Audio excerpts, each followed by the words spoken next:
If you're already creating content for YouTube or your audio podcast, you're sitting on a goldmine of content that's just waiting to be reused.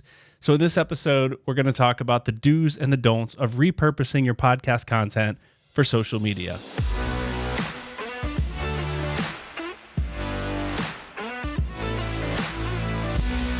Hey there, and welcome back to another episode of Good Podcasting. My name's Brian. I'm the host of the show, and today we're talking about the do's and the don'ts of repurposing your content for social media.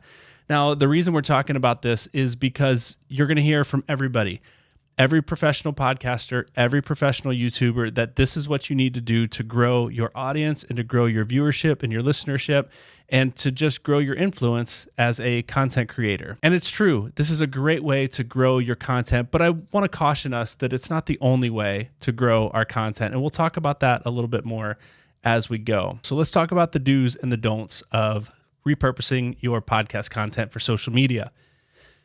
Number one, do create short, punchy clips. I'm talking 30 seconds to 60-second clips that showcase the best of your content. A great way to do this is to use Riverside FM's set pace feature. This feature is fantastic for grabbing social clips because you can choose the clip that you want, and then you can hit the set pace feature, and what this does, it removes all the silence between the words. Just jump cut after jump cut after jump cut. It keeps it visually engaging because it's constantly moving, but it's also keeps it short, punchy, and to the point. So check it out, Riverside FM. There's a link below if you want to try it. Click that link, use code GOODPODCASTING, and you'll receive 15% off your Riverside subscription. As I say that, don't overload your viewer or your listener with too much information.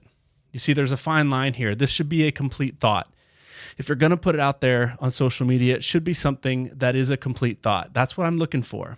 But it's one that leaves the listener wanting more. So while it is a complete thought, it just teases out maybe what the next point was that you're driving towards. So it makes me as a viewer, as a listener, want to find that episode and listen to what led up to it and maybe the context of where that came from. Let's get into do number 2. Do choose an exciting, a fun, or a dramatic place to start that clip. No matter how short it is, no matter how engaging it is, it's the first second or two that really grabs the viewer's attention. So if you're scrolling on social media, you do this, I do this. If it doesn't grab my attention in those first 2 seconds, and I hate to say that our attention spans are that short, but they are, I'm going to continue to scroll. So choose an exciting, fun, engaging, dramatic place to start, even that short, punchy clip. But don't feel like you have to show the build up to that point. Let that moment speak for itself. If it's something intriguing enough, that viewer, that listener is going to want to find your episode and get the full context of that moment. So the third thing you should do is to use captions that grab your viewer's attention. We've talked about this in plenty of other episodes. I think it's 80%. I'm going to stick to that stat because that's what I believe I read and I heard. But 80%, if it's not 80, it's a lot. Most people that view YouTube content watch with the sound off and the captions are on anyway. Same with social media. So you can choose the standard captions that just roll across the screen like maybe you're watching here on YouTube, or you can choose to create your own captions. One of the best and easiest ways to do that is, once again, to use Riverside's Magic Clips feature. But you can also choose your own clips. And Riverside makes it easy with their color-coded editor and color-coded transcript. It helps you find the clips that you need, use the set pace feature to chop out the silences, smash it together, and with a click of a button, because the transcript is already provided for you, you can put captions on there. You can choose your font, you can choose your color, and Riverside now even has a highlighted captions feature. So the word that's being said is the word that's being highlighted, is another visual way to grab a viewer's attention as you repurpose your content for social media. The next one is maybe a little bit, you need to put yourself out there a little bit more. You have to have a little more courage, be a little more brave to do this, but do offer snippets of your bloopers and outtakes and just how aggressively, I meant aggressively, or maybe some informal discussions that happen as you're recording, but maybe you don't intend them to be part of your episode. These are the things that show who you are as a person and not just a podcaster. Who are you when the camera's off? even though maybe the camera's on. Maybe you're reading a script, maybe you mess it up, maybe you stumble over your words, maybe your mind just freezes. That happens to me all the time, and it's happened to me a lot in this episode. In fact, you don't need to know this, but I'm going to tell you anyway, because I can't post it. Because here's the thing. This is the second time I've recorded this podcast. My camera was on, camera A, camera B, both were on. I forgot to hit record. So I did an entire episode, went to edit, and it wasn't there. So now you know the real story behind this particular episode. Now, as I say that, do post these outtakes and do post these bloopers, but don't, under any circumstances, share anything that's unprofessional or that could be potentially damaging or harming to your brand, your image, your reputation, but especially not someone else's brand, someone else's image, and someone else's person. If you have a guest on and you're going to post something that's a blooper and outtake, make sure you get their permission before you post. You do not in any way want to damage someone else's brand, image, or reputation because you chose something that maybe didn't cross the line for you, but for them, it did. So make sure you're at least posting something that's professional, gets someone laughing, but doesn't damage any reputations or images. For these last two, I'm going to kind of flip the script a little bit. I'm going to give you the don't and then the do following. So as you are choosing clips to repurpose for social media, don't do it like everyone else. Now, I know I've given you 3 or 4 or 5 or however many tips to do.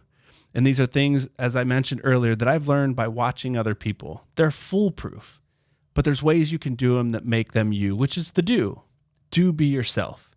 Do find a way to repurpose your content in a way that is true to who you are, it's true to your image, and it's true to the brand that you're putting out there through your video content or your audio content. Don't do it like everyone else is. Do be yourself as you do this. And finally, don't expect that this is the only way or the best way to grow your content. This isn't something that historically I've done a lot of and much less done well. These are things that I've learned by watching and engaging. What are the things that grab my attention as a viewer and as a listener to get to someone else's content? So there are other ways to do it, but if you lean into this 100% and this is all you do, is put yourself out there, self-promotion, too much self-promotion, maybe a little too much self-promotion if you feel me.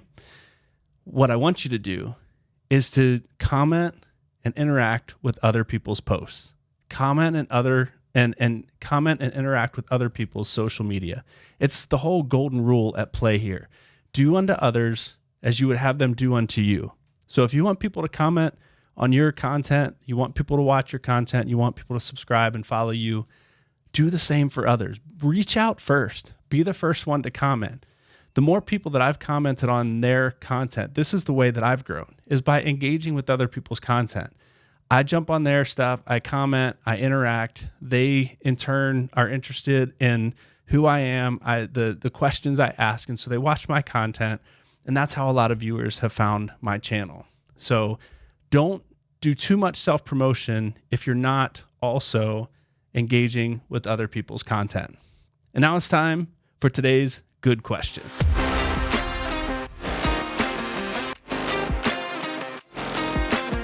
So today's good question is about the pre-production phase and how you set up your episode. And the question is this: how do you build out a script on a show without making it too structured?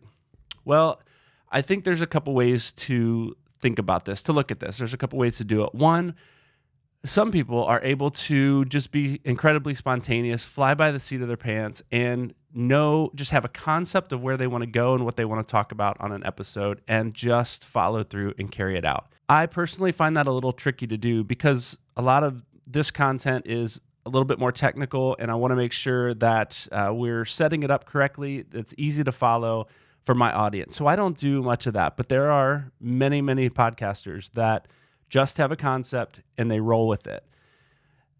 I recommend at least having some sort of structure. And again, the question is, how do you do it without sounding too structured? So a couple ways to do that is to just create an episode outline.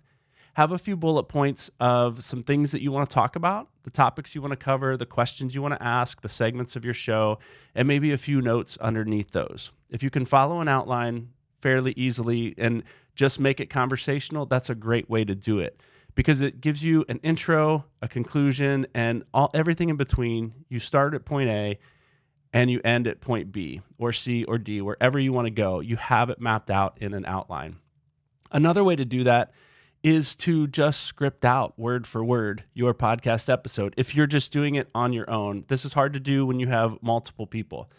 But if you're just doing a podcast or video content like this, being able to script it out is a great way to do it. Now, it does take some practice. There is an art to be able to read from a script without sounding too robotic and sounding too structured. So you just need to practice. One way to do that, Riverside, I've talked about this in another video, has a teleprompter feature. So if you're recording from the webcam on your laptop, you can throw up the teleprompter with your bullet points or your script, and you're looking almost directly at the camera lens. The tricky thing with using a script, if it's not right on your laptop screen with the webcam, built-in webcam, is that where do you look? So if you have your script up on a monitor below your camera, above your camera, off to the side of your camera, your eyes are not looking at the camera lens. So there's two issues there. It might sound a little too structured, and you're not even looking at the camera. So your audience is just wondering what you're looking at, right? So a way to get at that is to use a teleprompter. You can put a teleprompter in front of your camera. I have one that snaps onto the front of my lens, and it's fantastic. I use it occasionally, not for every episode, but when there are episodes that I do script word for word, and there are some, I use the teleprompter.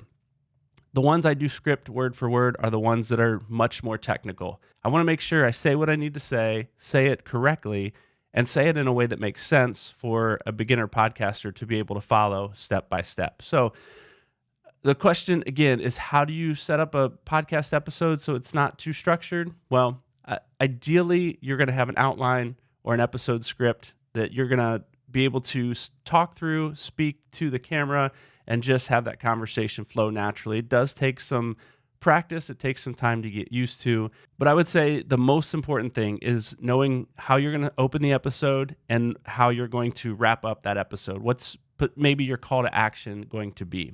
Or what do you want your audience to know, think, or do at the end of this episode? If you know those 2 points, you'll be able, with a little bit of practice and a little bit of time, to fill in the gaps and follow the journey from point A to point B, whether that's through an episode outline, fully scripting it out, or just by winging it. Do what works for you. If you're interested in a deeper dive on how to create a podcast episode, I did do another video a while back that if you're watching on YouTube, I'll link it in a card up here in one of the corners, and it'll navigate there. If you're just listening to this, I'll make sure I put it in the episode description so you can click that link, go to that video. I also included in there a downloadable link to a podcast episode template. So if you are interested in that, check that out, and I'll talk to you in the next episode.